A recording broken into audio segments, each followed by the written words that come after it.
Have you ever felt like you've gone too far, like you've promised God one thing, but your actions said another?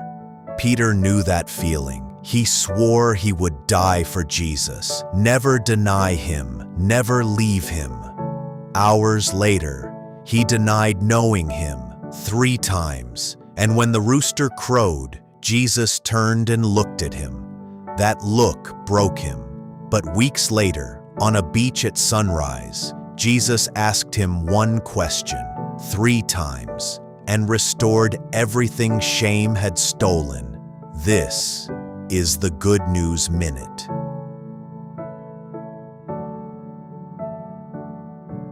Let's go back, before the denial, before the fall, to the moment Peter made a promise he couldn't keep. It's the Last Supper. Jesus has just told his disciples that one of them will betray him. The mood is heavy, confused. Then Jesus says something that shatters their confidence. Matthew 26:31. This very night you will all fall away on account of me. All of you, tonight, you will abandon me. Peter can't accept this, won't accept this.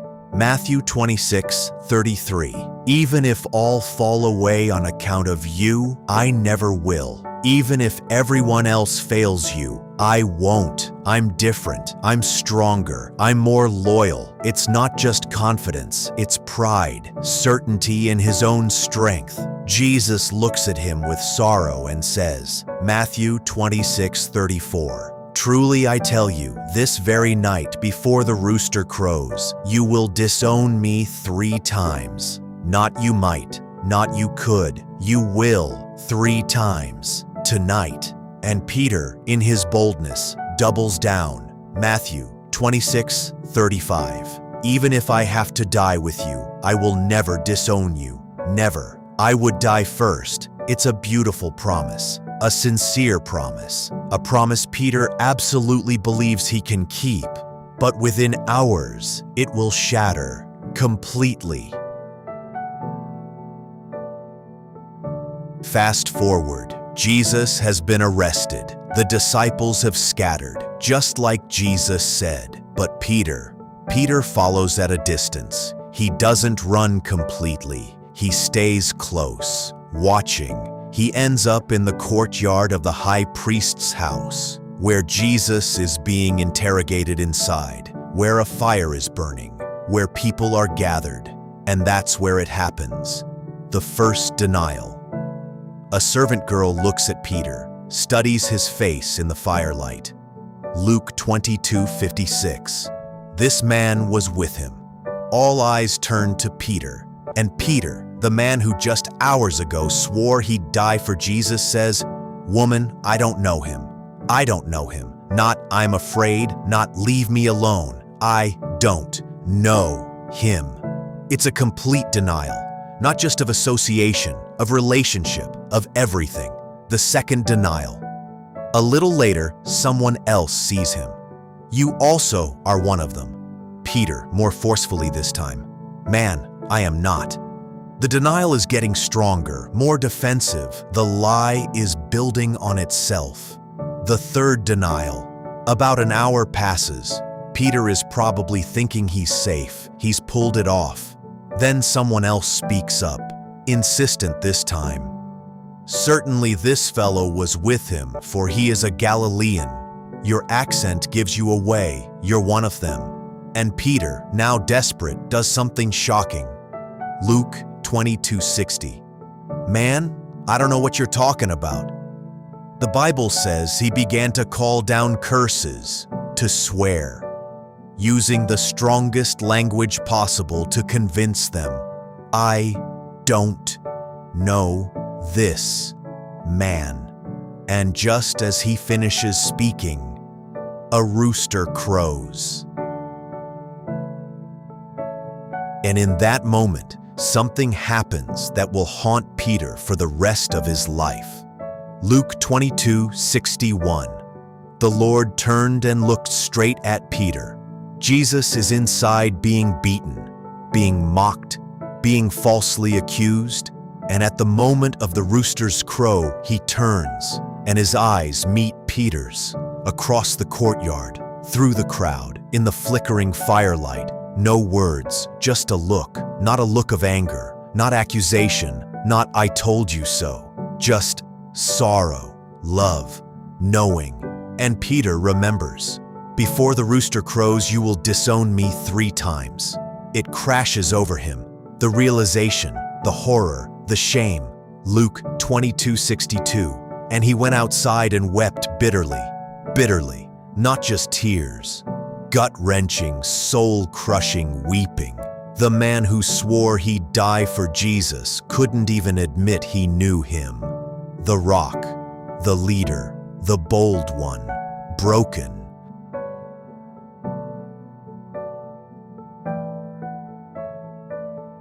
Then Jesus is crucified, dies, is buried, and Peter is drowning in shame. He was there at the cross, from a distance, watching the man he denied die for the sins of the world, including his. 3 days later, Jesus rises, appears to the disciples. Peter is there. Jesus speaks peace, breathes the Spirit.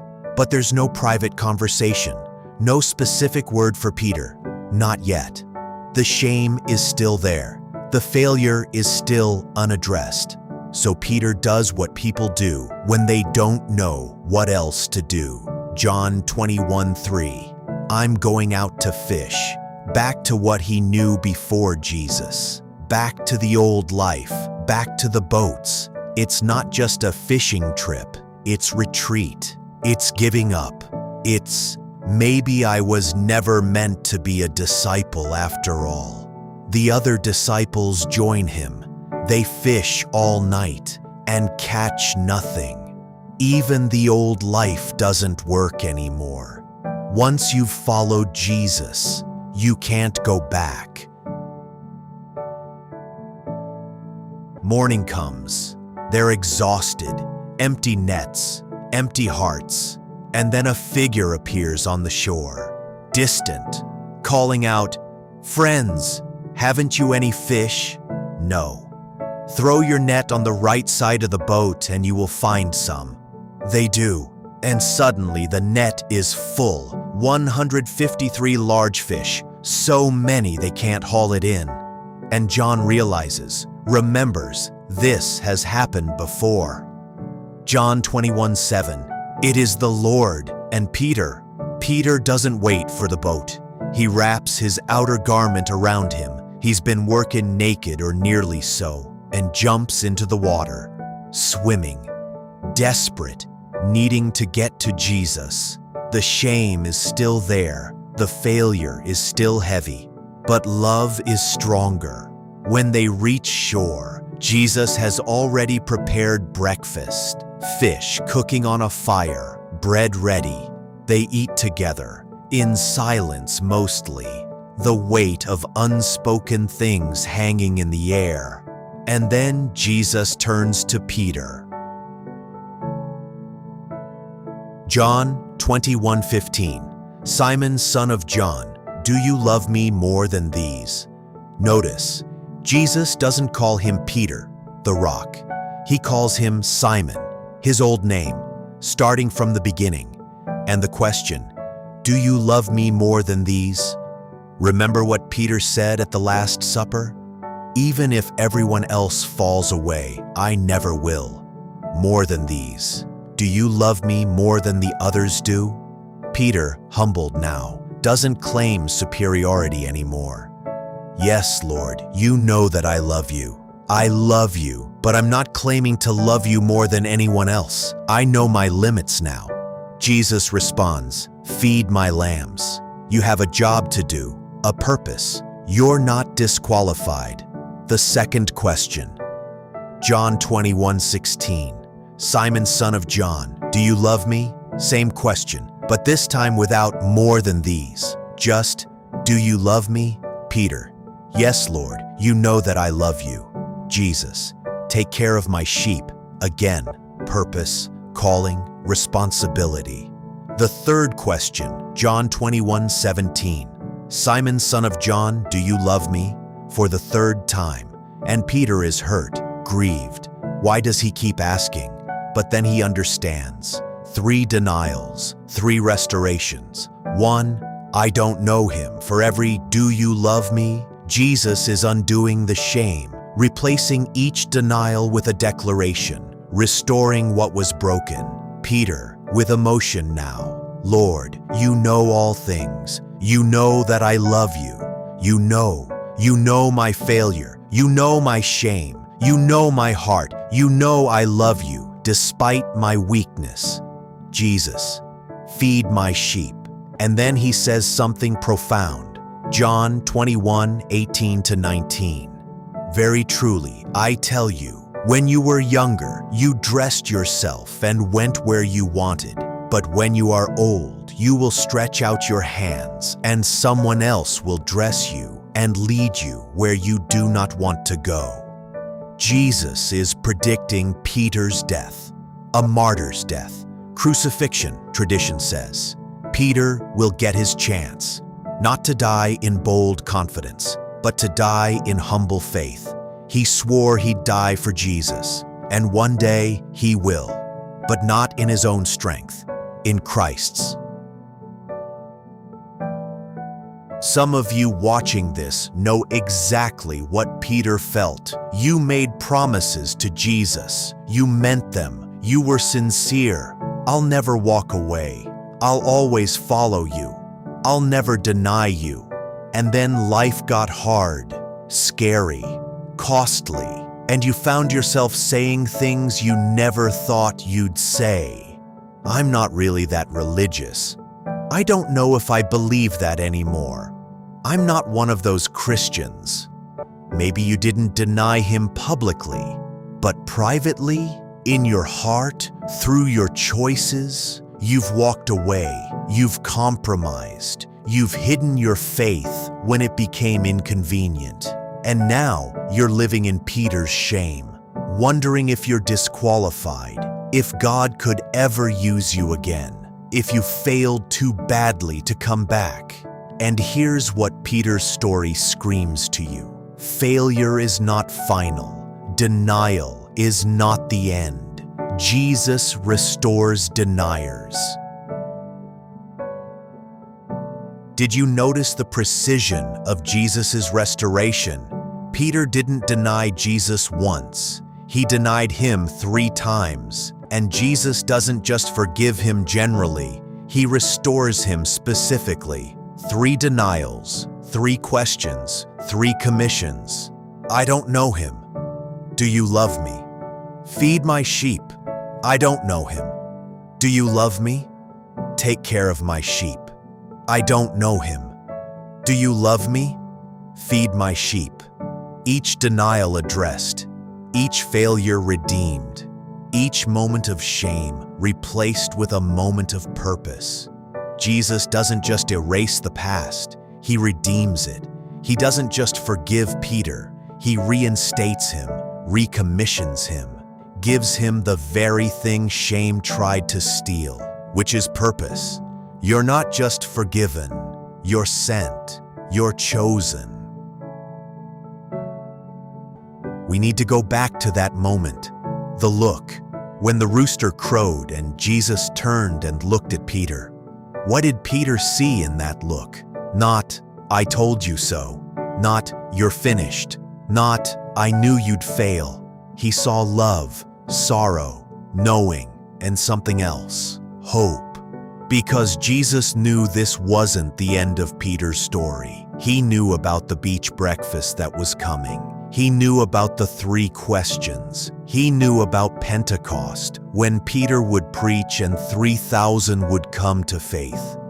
He knew that this failure would become Peter's greatest asset, because now Peter would lead not from pride, but from humility. Not from self-confidence, but from total dependence on Christ. The look broke Peter, but it didn't destroy him. It broke him open, so Jesus could rebuild him into something stronger.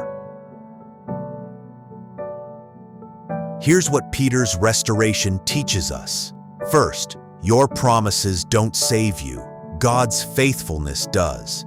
Peter swore he'd never deny Jesus. He meant it. He failed anyway. But Jesus' commitment to Peter didn't depend on Peter's performance. Second, Jesus already knows you'll fail, and he chooses you anyway. Jesus told Peter he'd deny him, then made him a disciple anyway. Your future failures don't surprise God. Third, failure can become your greatest qualification. Peter's denial made him humble. His restoration made him powerful. He led the early church not because he never failed, but because he knew what grace felt like. Fourth, restoration is specific, not general. Jesus didn't just say, "You're forgiven." He addressed each denial individually. God's healing is thorough, personal, complete. Fifth, your calling survives your failure. Feed my sheep. Peter's purpose didn't change. His failure didn't disqualify him.